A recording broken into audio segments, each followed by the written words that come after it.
Avant de partir, je vais vous laisser avec ce proverbe arabe. Et parle si tes mots sont plus forts que le silence, sinon garde-le. Je reprends. Parle si tes mots sont plus forts que le silence, sinon garde-le. Oui, désolé, je reprends. Parle si tes mots sont plus forts que le silence, sinon garde-le.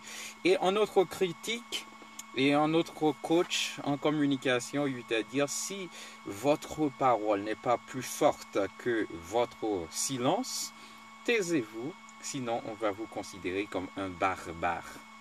En communication, et contrairement à ce que pensent les gens, ils pensent que communiquer, c'est seulement parler.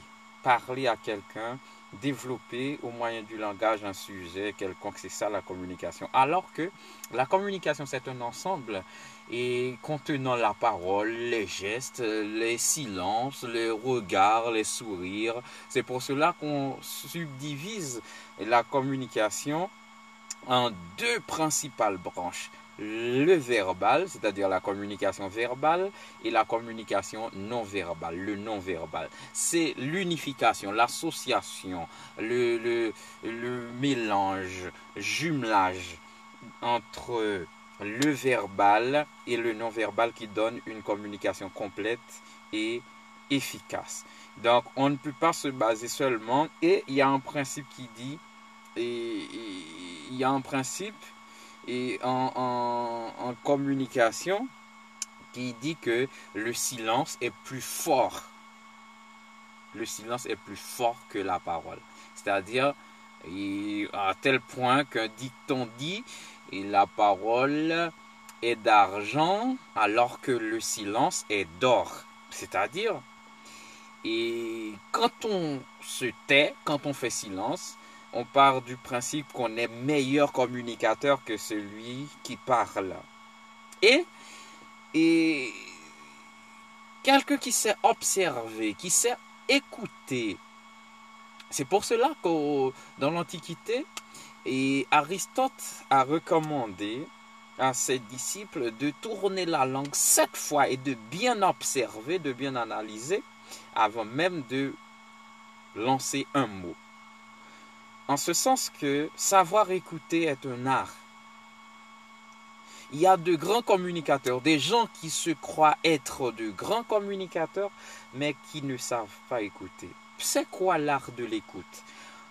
Au sein de l'art de l'écoute, dans cet ensemble, il y a 3 éléments importants.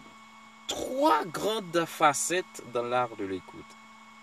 C'est la perception du son, c'est-à-dire vous écoutez ce que la personne dit, ça arrive dans les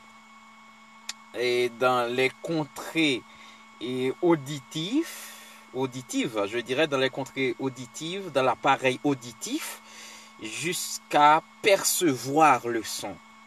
Ça, c'est le premier aspect.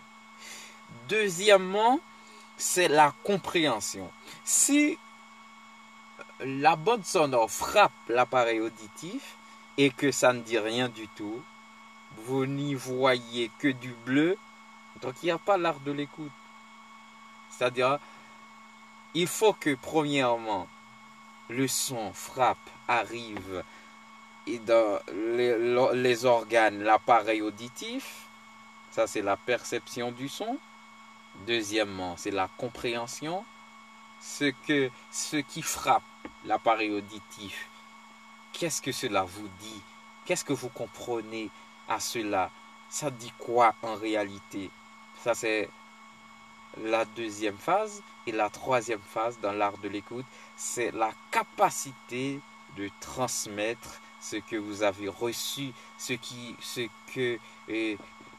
est perçu dans les oreilles ou bien dans l'appareil auditif. C'est la capacité d'une transmission efficace et calculée de ce que vous avez reçu de l'autre. Donc ces 3 éléments sont indispensables. Ces 3 éléments déterminent l'art de l'écoute dans l'art oratoire.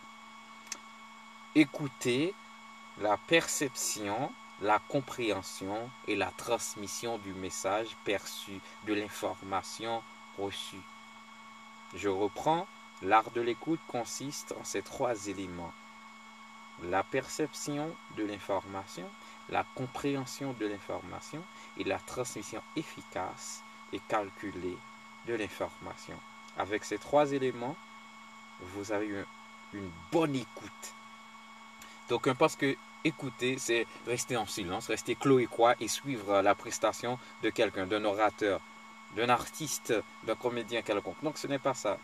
C'est, vous suivez ce qu'il fait, vous comprenez en partie, suivant un nombre de pourcentages imposant, intéressant, ce qu'il fait, et vous êtes capable, après ou bien en retour, de transmettre une certaine information sur ce que vous venez de suivre, d'assister.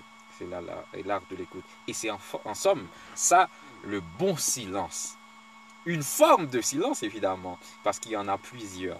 Donc, le silence qui porte attention à un exposé, un discours, une présentation, une prestation, une performance, c'est ça l'art de l'écoute. Et c'est en cela que consiste cette forme de silence. Je reprends ce proverbe arabe par